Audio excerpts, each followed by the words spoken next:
So I feel like I'm often questioning where my excitement and my desire is coming from. And it often puts me in my head and it puts up a veil.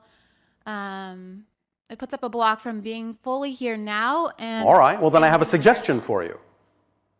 Yeah. Stop wondering where it's coming from. Because it's not coming from anywhere but you. Okay. So it never comes from a place that's not in your truth? Correct. If it's really representative of your excitement. Unless you're saying it's just anxiety being disguised as excitement. But nevertheless, still coming from you. Because if it is anxiety, then at that moment, that's still your truth. Okay, and then what are tips to get out of that frequency of anxiety? And have you been paying attention? You're asking this as if it hasn't been addressed. Do you remember what we said about finding the definition that generates that anxiety? Repeat that, please. Do you remember what we said about finding the definition that generates the anxiety? That's what I am in now, or? In other words, there's no such thing as an emotion that exists in a vacuum. You cannot have a feeling at all, ever, until you have a definition first. So if you have a feeling like anxiety, that gives you the opportunity to ask the following question. What would I have to believe is true about myself in order for that belief to generate this emotion?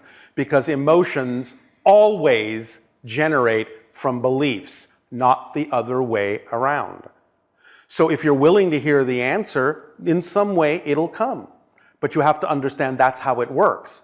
First you have a definition that you buy into, that you believe is true.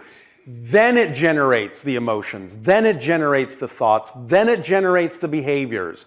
So any behavior you don't prefer, any thought you don't prefer, any emotion you don't prefer, you can always ask the question, well, let me explore. What would I have to believe is true about myself in this situation in order to generate this feeling, these thoughts, this behavior?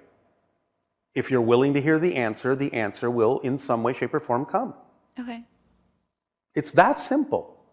If you understand how it works, it's that simple. Now, as we have often said, there is another way to ask the question that takes advantage of the fact that so many of you are so used to dealing with fear. And therefore, you can use fear to your advantage in the following way. You can reverse the question, perhaps, and say, all right, if I did in fact allow myself to act on what I believe to be at this moment my highest excitement, what am I afraid might happen? Sometimes that will give you a stronger answer than the other question because you're so used to dealing with fear, so used to being afraid.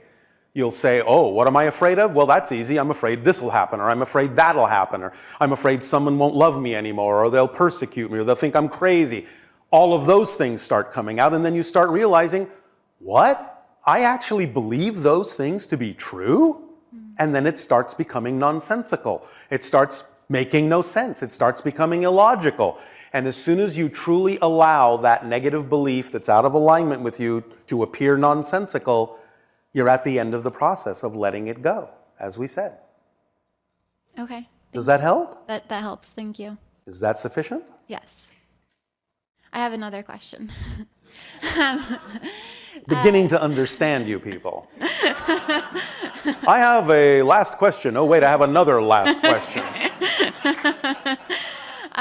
So I'm going to be going to Sedona at the end of this month. All right. Because that's exciting to me. Yes. And I want to make contact with galactic beings. Well, you're making contact with one right now. I know.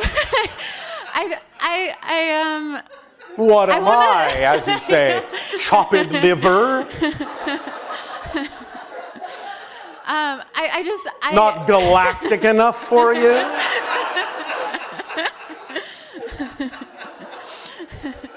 No, this is is very exciting. I'm Yes. to be here. One moment. Yes. We picked up on a thought somewhere out there. Because when we said, oh, we're getting to understand you, this is a last question, oh wait, I have another last question.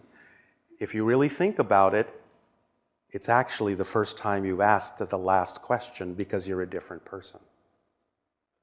You understand? Yes. We were making a joke, but there is truth in the joke that just because one of you, one version of you said, I have a last question, doesn't mean that you're not a new person asking a last question too.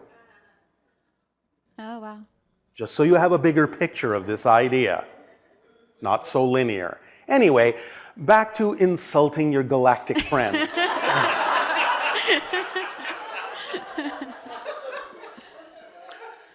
Follow your excitement. Do you remember the formula? To the best you can with zero assumption or insistence on what the outcome ought to be because you don't know what it really needs to be. You remember that? Yes.